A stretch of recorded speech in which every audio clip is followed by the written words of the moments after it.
Hello everybody, it's Dr. V and I'm back with the Healing Your Inner Child for the Divine Masculine for this week, March 12th through 18th. 19th? Yeah, 19th. I'm using the Healing Angels Oracle cards by Doreen Virtue and shuffling. It's the life of a tarot reader. Every day I'm shuffling. I think I'm hilarious. You don't have to agree. Okay, feels good. I'm gonna go ahead and cut, and we're gonna get started. So how the Divine Masculine inner child work. Inner child work is super important. I was listening to a reading that Marla over on Twinstrology did, and she was talking about inner child work, and I kind of giggled a little bit because, you know, I've been doing those readings for a while. But how my inner child feels currently. Children card. How the Divine Masculine, what the Divine Masculine lacked as a child. Study. Something that left the inner child scarred. Of the Divine Masculine. New beginnings. How is that affecting his life now? Interesting, right? We're all shocked by that? Not really. So move these over so you can see. Something that the Divine Masculine can do to heal his inner child. Aww. It's the soulmate card, y'all. Oh wait, you can't see it. Sorry. There. Now you can see it. How the Divine Masculine can support his inner child. With truth and integrity. I'm going to scooch the tripod back a bit so you can see the whole spread. That's better. And a message from the Divine Masculine's inner child. Coolio. Let's jump right in. How the masculine feels, how the masculine's inner child feels currently is the children card. So what I get from this is that he's feeling that the inner child is feeling playful. It's feeling coming back into touch with the playful aspects of the inner child.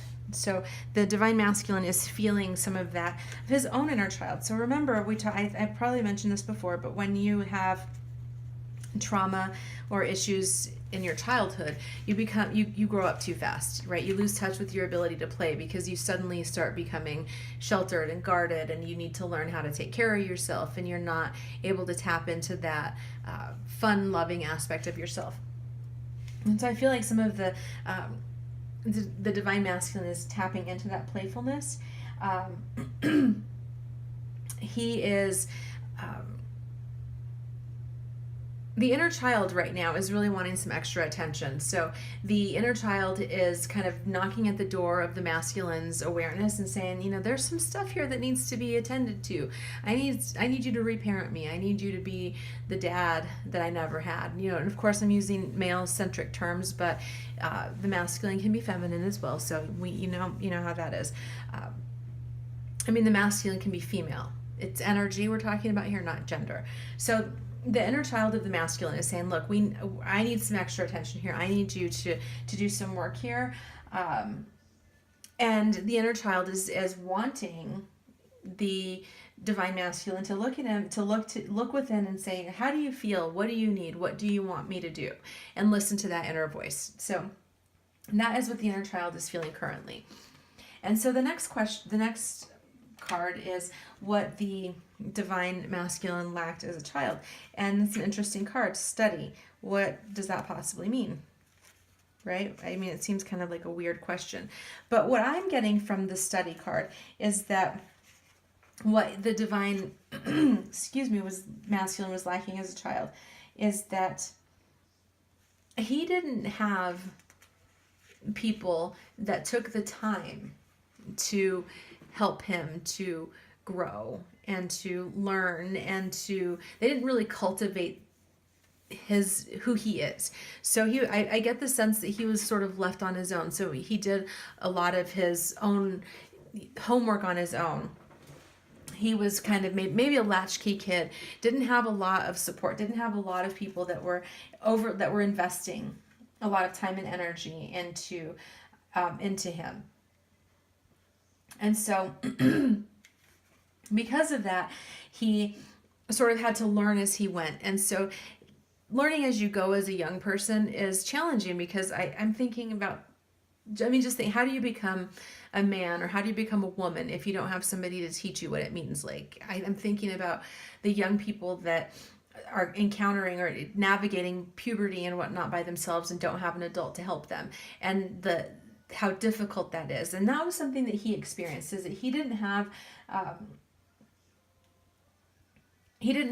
somebody to help him develop the skills that he needed to be a man. He didn't have somebody to help him and to teach him how to be a man. And so there's a lot of challenges for him in that he is having to learn now. So it's like the self-study in masculinity, or how to be a man, how to be a masculine, how to be a woman, whatever. Again, I'm using the gender, but please bear with me.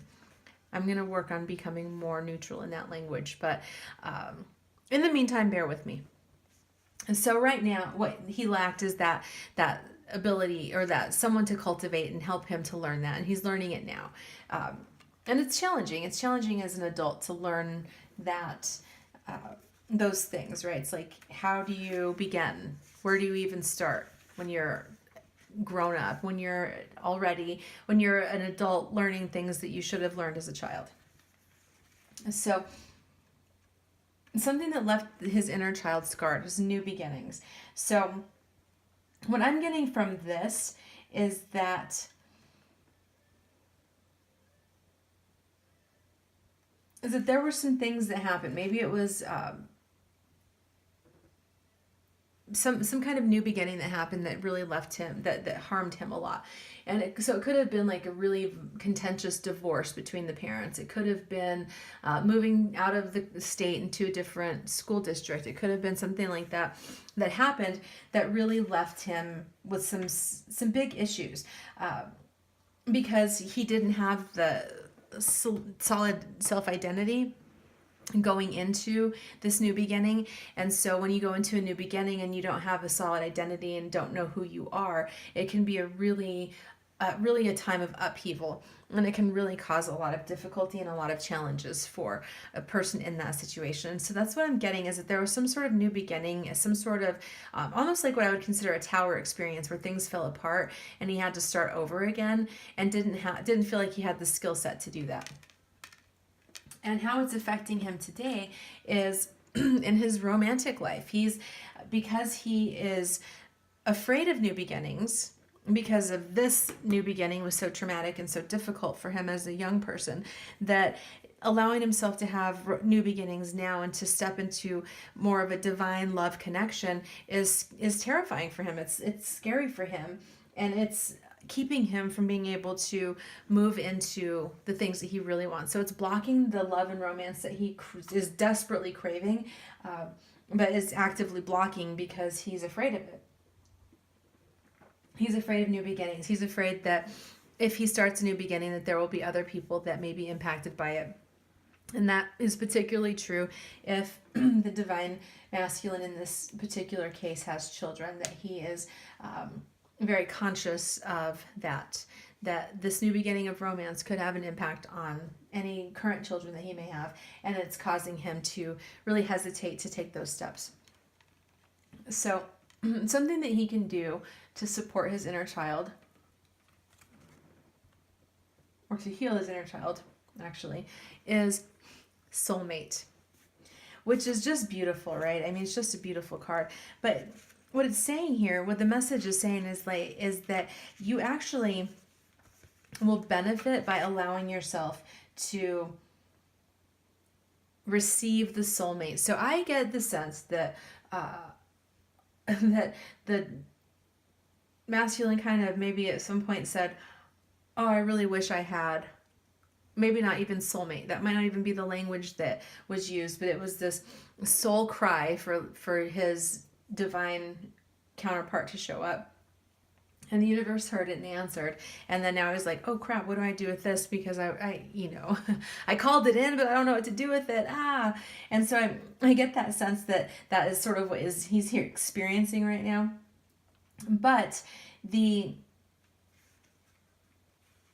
all the questions that he's asking himself around this connection is like, can I really have this much passion and love with the same person? Yes. Can I really have a spiritual connection and wild sex? Yes. Can I really have all of that, and can I find it in this one person? And the universe is saying yes. And if you allow yourself to engage in this romance with your soulmate, with your twin flame, if you prefer that language, that it will actually contribute to healing your inner child, because this is a person who is able to nurture and care for that aspect of you and help you heal, because they are doing their own healing as well. So how can you support your inner child is with truth and integrity. So this is really resonant with the karmic reading that I just did. There was a lot of things about deception and truth in that reading. And so how you can support your inner child is be honest. Be honest with yourself first. Be honest with others in your life. And stand in your own integrity. Integrity is being true to yourself and to your values. It's to being the same person behind the scenes as you are in the public eye. It's not feeling like you have to have separate personas to please other people and to please or to accommodate. So how you can help heal your inner child is to stand in that truth and to stand in your integrity and to protect that inner child. That inner child needs to be reparented by us as conscious adults. And so doing that and being honest and standing in truth and integrity shows your inner child that you're trustworthy and that you are capable of meeting his or her needs in keeping them safe. So that's how you can support your inner child. And the message from your inner child is nature. It's get out in nature. Not necessarily, because depending on where you live, I live in Colorado, and getting out in nature in March in Colorado when it's 30 degrees and 40 degrees is not necessarily a fun experience for me. I don't like the cold. I really don't. But it's so I'm saying like that with the caveat, like if you live in Wisconsin or Minnesota or someplace, Chicago, that is really cold, you may not want to be out in nature a whole lot, but you can still enjoy nature. So it's like if you're going for a walk or something, to enjoy the nature that's around you. If you have to walk into the grocery store, listen to the birds singing, pay attention to the flowers starting to bloom, really get into nature as much as you can and enjoy the beauty that's there. And what I'm also getting is that your inner child wants you to tune into your natural self, like who you were before the world told you who you should be. That playfulness, that engaging, childlike, innocent energy, to also tap back into that. And also, this is also saying, like, spend some time alone. So you don't necessarily need to be in nature, but get into meditation, spend some time alone, learn to listen to the voice that's inside of you so that you can hear what your inner child is saying, so you can hear from the divine, so you can hear what's actually going on inside of you, so that you can move forward in your life, because that is what's needed. What you need right now, more than anything, is to get in touch with your inner self, your inner truth, and to be able to follow the prompting of your soul, of your heart, of your higher knowledge, instead of listening to the voices around you and all of the things that are telling you what you should do and who you should be and how you should live your life. So that is that inner child reading for the Divine Masculine. I hope that you found it useful and beneficial. If you have any questions, please feel free to hit me up on Instant Go. I have my link in the description as well as in the About Me page on my channel. And you can email me or reach out to me in other ways if you want to schedule a private reading. I hope you're all doing well. Have a great week. Bye.